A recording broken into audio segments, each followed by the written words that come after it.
circles in my mind. But I know God will make my path straight. I know I'm gonna shout and praise. My God can be trusted over and over and over again.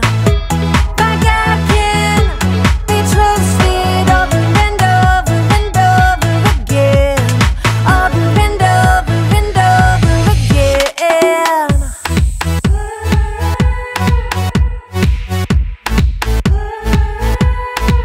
When I am up, when I am down, when life turns me around, should I go left?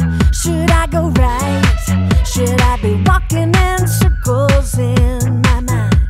But I know God will make my path straight. I know I'm gonna shout and praise. My God can be trusted over and over and over again. My God can be trusted over and over and over again. Over and over and over again. I'm confident. My God can. I'm confident.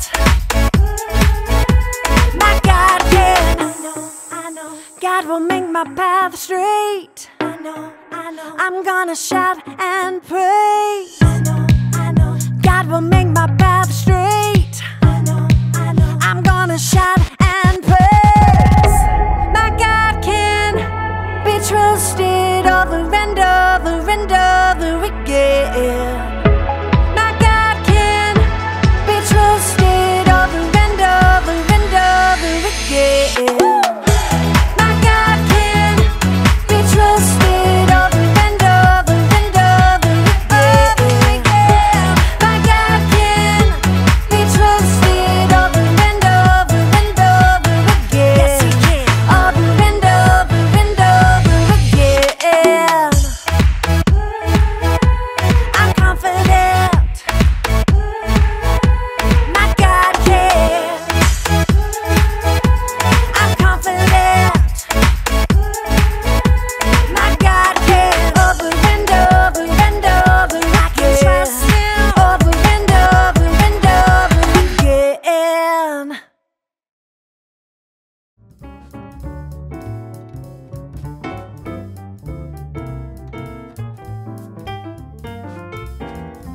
Oh, hello.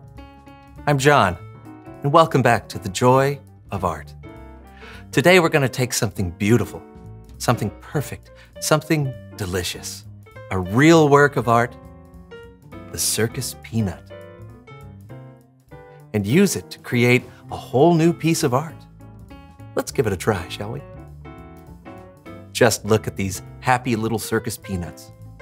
They're all saying, "Hey, come to the circus. It's an amazing place. There's a person here who can wrestle squirrels and another who can shoot fire out their ears." Isn't that wonderful? Now what we're going to do is just get them a little sticky. Just like that. Isn't that nice? It tastes like delicious fake orange. Yummy. Once it's sticky, place it anywhere on the canvas. Let the circus peanut tell you where it wants to go. Happy. There we go. Oh, perfect. Just like that.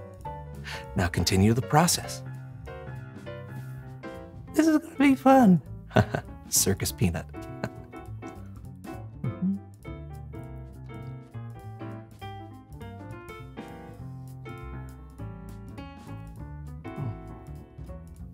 Oh, okay. I hear you, circus peanut friends. They're telling me my art is done and they're ready to be seen. Why don't we take a look at what we've created? Oh, I think I'll call this piece Sad Clown at the Circus. Because doesn't he look like a happy little sad clown?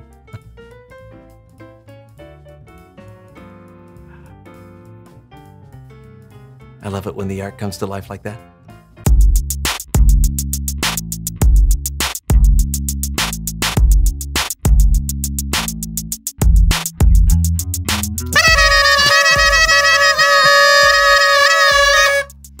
Welcome to the So-and-So Show. I'm Brandon, that's John, Me. and we are excited about today's show. Well, as always, except that today is something special. Today we get to announce something we've been working on for years. Yeah, months even. You see, John and I have a little pet project. Yeah, but that pet project has grown into a full-size St. Bernard, and we can no longer keep it hidden inside his little crate. It's time for it to be set free! With up-to-date shots, a license, and a proper leash, of course. Of course. Should I tell them? Oh yeah, be my guest. Okay, so you may have noticed Brandon and I are wearing these amazing and handsome-looking turtlenecks. That's because, drumroll, our very first musical, Warm Necks, the history of the turtleneck, is finally getting produced!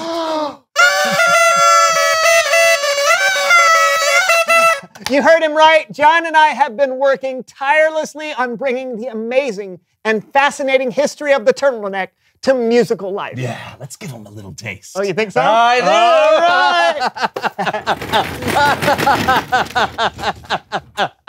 do! It started in the Dark Ages when knights suffered severe chafing while wearing chainmail. As a result, a garment that could protect the neck and torso from rough and heavy metal was born.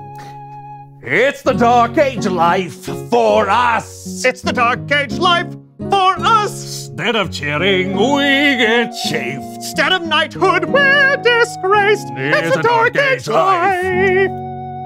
In the 1700s, the turtleneck switched from being a status symbol to something more practical and worn in the winter.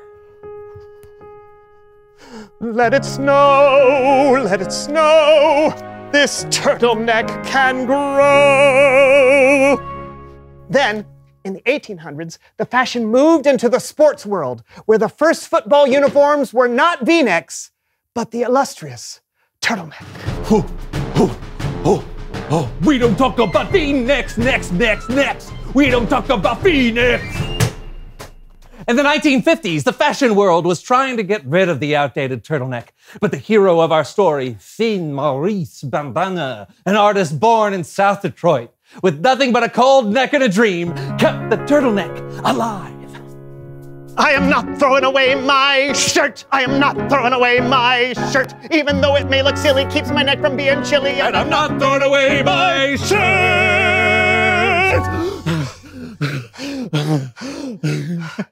Anyway, that was just a taste, an amuse-bouche, if you will. A Warm Necks, the history of the turtleneck. Ooh, boy. It's a heartbreaking yet hilarious tale of the endearing garment and the people who wore it. And it's going to be coming to an off-Broadway theater, not near or possibly near you. Yeah. Is that you? Yeah, that's me. Okay. Sorry. It's the producer. Okay. Hello, it's John. Uh-huh. Yeah. Oh, great. Oh, sounds good. We'll do that. We'll see ya. What'd he say? He just called to say he's not producing the musical. But on a positive note. There's a positive note? He said he was sure there was someone out there who could possibly like it. Somewhere. Great. Yeah. That's the last time we try something like that. It's Bible story time with Kellen.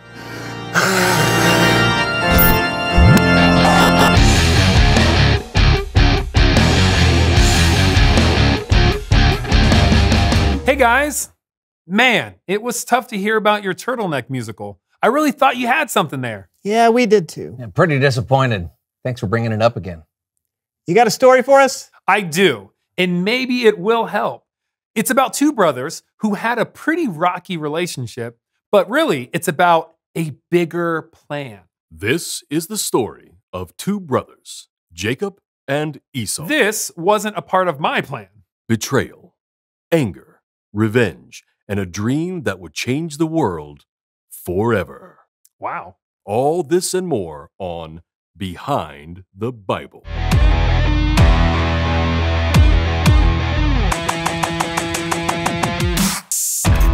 Jacob and Esau were the two sons of Isaac and Rebekah. Though they were twins, they were very different. Esau loved hunting and being outside, while Jacob enjoyed cooking and being indoors. I think I should point out here that Esau was just a little bit older than Jacob. And at that time, being the firstborn son in the family was a big deal. It was a big deal. Yeah, I know. I just... Just like narrating stories is a big deal to me, by myself, without interruption. Oh. Carry on. As the firstborn, Esau had the birthright to become the leader of the family when his father died. But Jacob came up with a plan to take the birthright for himself. This is going to make me sound kind of sneaky, but hey, I saw an opportunity and I took it. You see, I was making this red lentil stew one day when Esau came in from outside and he was hungry. Yeah, I was hungry. Hadn't eaten for, I don't know, hours. Felt like days. And when I came in and smelled that stew, I was like, well, I gotta have some of that now. So I said, you want some stew? Fine. Sell me your birthright. And he did. Yeah, I was like, I'm practically dying of hunger right now. What good is a birthright if I'm not alive to use it? Give me some of that stew. So I sold my birthright to Jacob. Stew was good though. For just a bowl of stew, Esau traded all of his rights as the oldest son to his brother, Jacob. But that wasn't the last time Jacob took something that belonged to Esau. Later... Listen, I didn't go to 4 years of narrator college for nothing. Just let me do my job. There's a narrator college? Later, when Jacob and Esau's father was very old, he called Esau to his side. Dad was old. He was weak. Couldn't see very well. And he said to me, son, I don't know when I'm going to die. Go hunting for me and cook me a meal. Then I'll give you my blessing before I die. So I went out hunting. Didn't think for a second Jacob would betray me. Yeah, so I know parents aren't supposed to have favorites, but Mom liked me best. And when she overheard my father promising to bless Esau, she wasn't satisfied. She wanted my father to bless me instead. Now, we're twins and my father didn't see so well, so she thought I could just pretend to be Esau. But he has way more hair than me. So, she covered me with the skins of a goat. That way my skin would seem hairy like Esau's. And it worked. I told my father I was Esau and he believed me. And he gave me his blessing. Jacob had bought Esau's birthright for a bowl of stew, and then he tricked Esau out of his father's blessing. And when Esau found out, I was so mad. I wanted to. I was so mad. I'm pretty sure Esau wanted to kill me after that. So, I ran away. Yeah, so Jacob hadn't been a very good brother. He lied, tricked, and manipulated to get what he wanted. you know what I want? Yeah, narrator, college. Jacob ran away from home, and he found himself alone in the middle of nowhere with nothing but a rock for a pillow. As he slept, something amazing happened. I had a dream, a vision from God. There was this big stairway, and it reached all the way to heaven, and there were angels going up and down the stairs, and the Lord was standing there. The Lord said, I am the Lord of your grandfather Abraham and the God of your father Isaac. Your descendants will be like the dust of the earth that can't be counted. All nations will be blessed because of you and your family. I am with you. I will watch over you everywhere you go. After all I'd done, all the sneaky stuff, the lies, God promised to still be with me. I had been trying to make things happen on my own, but God had a bigger plan for me.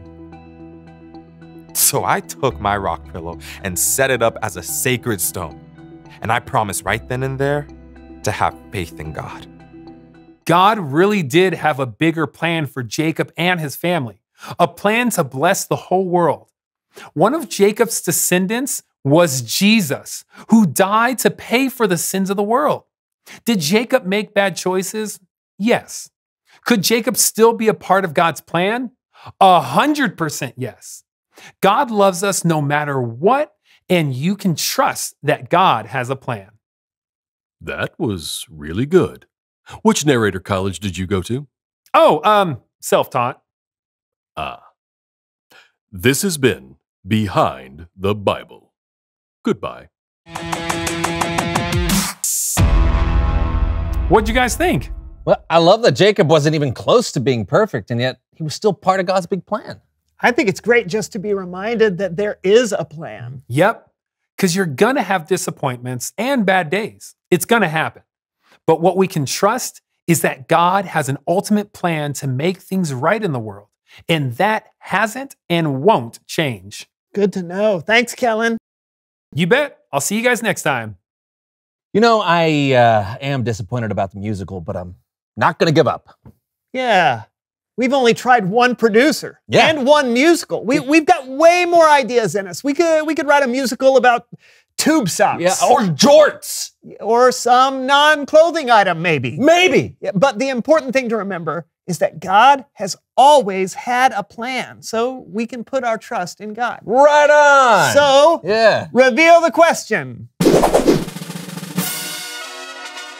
Why are plans important? Well, if you're planning for a trip, it helps to know where you're going, how to pack, what snacks to take. Or when you're planning to build something, it's great to know what tools you'll need and the order to put things together. When someone has a plan, it's easier to trust them because they've put thought into where they're going and what they're doing. So talk about it with each other. Why are plans important? And we'll see you next week for a brand new show. See ya. They are short, they are jeans, worn so tight, day or night. Bring me joy.